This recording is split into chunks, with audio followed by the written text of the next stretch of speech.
So it's my pleasure to welcome a fantastic author into the studio this morning. Alistair McIver, author of Glasgow Fairy Tale, joins us in the studio. Good morning, Alistair. Morning, how you doing? I'm very well. I'm actually really pleased to meet you because I was looking online at your book and it looks fantastic. Oh, thank you. But for those that maybe haven't kind of heard of it or read about it, could you give us a wee bit of an introduction to it?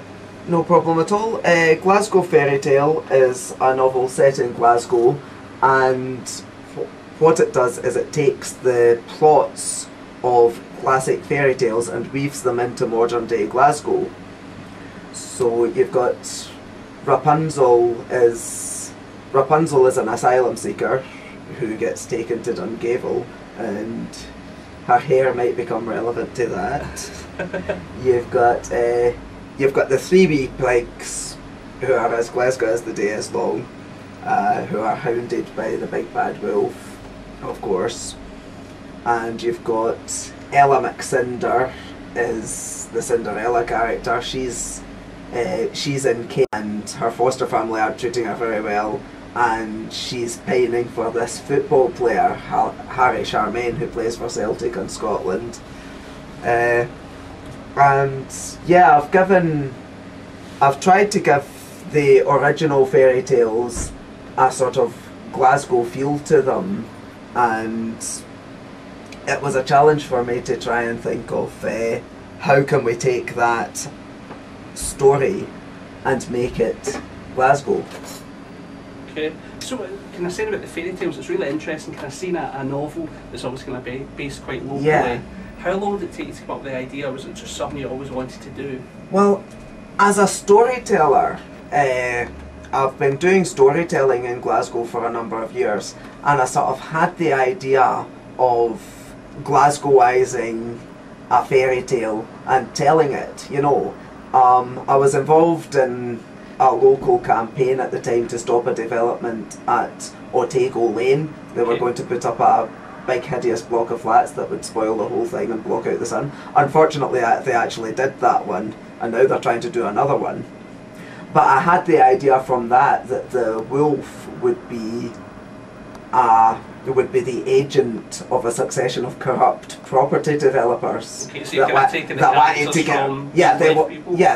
get they wanted to get rid of the pigs so that they could put up a shopping centre or something, and the wolf is the shady character that they've hired to see them off, you know. And that was kind of the first idea I came up with, but I had them in my head as individual stories for telling at my storytelling club, the Better Crack Club, and it kind of gradually dawned on me that these characters didn't have to stay confined to their own stories.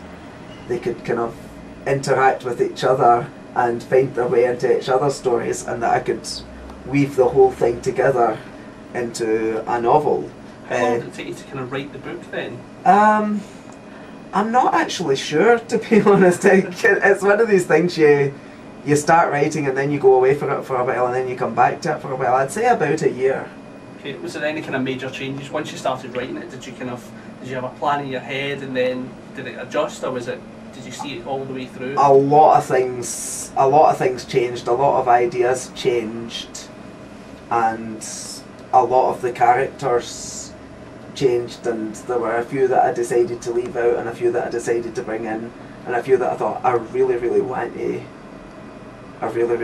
bring this fairy tale in. How can I do it? The character Thumbelina, who becomes known as Thumbsy, she's one that was a fairly late addition, but I was tickled to the idea of her going about in Jack's pocket. You know, Jack is Rapunzel's boyfriend, and he gets sold some magic beans by a drunk on a bus. Okay, yeah. Flings them out the window and they land in the Clyde, and the inevitable happens. Up pops a beanstalk and it wrecks the Squinty Bridge, you know. Well, it's definitely kind of fairy tales on a local scale then. Was the book kind of longer than you expected, or did you kind of write it and then you thought, I've got too much, or was it too little? Or? Well, I originally put it in for the Kelpies Prize. The people for the Kelpies Prize felt that it was aimed at an older age group than them, but they liked it and they recommended black and white. But I was conscious when I was writing of their word limit, but it turned out that the book was well within their word limit. But I wasn't very good at estimating where it was going to end up wordage wise. You know, I was expecting it to be shorter than it was. What about the actual book? What was the kind of tone of the book? Is it a kind of dark book? Is it quite funny? How would you describe it? It's very funny in places, you know, and it's quite accessible. It's not dark and heavy sort of Lovecraft stuff, but there are dark moments and there are soul-searching moments when wee Red Hoodie gets taken in by the big bad wolf, and the big bad wolf is kind of using her. So there's a lot of there's a lot of depth there, I think. Is it one of those kind of books that'd be fantastic if you, in the mornings, if you travel to work and you've got like an hour on the bus or the train, that you can sit and read it? It's one of those where you've just got to try not to laugh out loud when you're sitting there. I think so. There are one or two moments that I've been told are very, very funny and have made people laugh, and it's always nice to hear, you know, because you never know if a joke's going to work or not until somebody laughs at it. So what's the reaction been then? What's the kind of overall opinion from people that have read it? I think it's been mostly positive. Have you had any kind of reviews that stand out for you? Any kind of comments you quite liked? There was a review in the Skinny. Oh, I wish I had it to hand now. It was very, very funny because the man that reviewed it did a Scots language review of it. All right, okay. You know, so he's reviewing it in Glasgow Patter, and it was a very, very funny review. That made me laugh, and it absolutely made my day when I read that.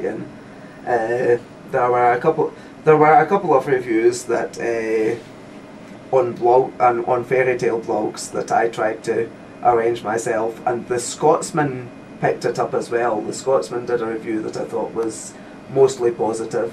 A couple of criticisms, but mostly positive. Fantastic. What about you as a kind of author? Do you always kind of see stories about the kind of famous authors that they can't write in the house and they've got to be outside, or they've got to be in a set kind of way? Have you got anything that kind of inspires you, makes it easier to write? Most of the writing gets done in my head. You know, most of the writing doesn't get done at the keyboard. Most of it gets done in my head, and for that, I get a lot of thinking done when I'm out walking. I get a lot of thinking done when I'm bored. Boredom's a great thing. Don't let anyone tell you boredom's a bad thing. Boredom is a wonderful, wonderful gift. You know, because it makes thoughts come into your head that wouldn't be there otherwise. You know, we put a man on the moon because we got bored. Let's be honest. So I think boredom is quite a positive driving force behind human creativity, and it works wonders for me. I've got a place I like to go, a tea room out the West End, that's very relaxed atmosphere. I could sit there and get a lot of thinking done. So you find it, do you write in kind of patches, or you just kind of want to be able to just sit down, it's in my head, I have to get it out right now, or do you have to kind of space it and break it and kind of do your bit until you get bored? Or well, it's funny, sometimes you get into a flow, and this is what happened to me with Glasgow Fairy Tale, where the book will not leave you alone. You know, you're desperate to get home from work, to get back to the keyboard, you know, and you start getting the shakes when you're away from the keyboard too long. You've just got to do it, and you're like a man possessed. That's what happened to me with Glasgow Fairy Tale. It doesn't always happen, but sometimes it does.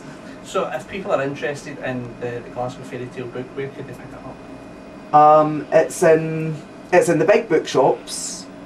It's in Waterstones, it's in Blackwell's, it would be in Borders if there still was such a thing. You can get it direct for the publisher, Black and White, and you can get it at amazon.co.uk.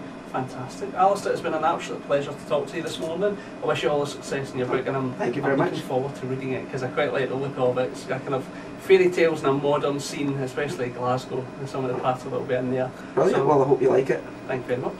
So this morning, Irvine Beat, 5 years.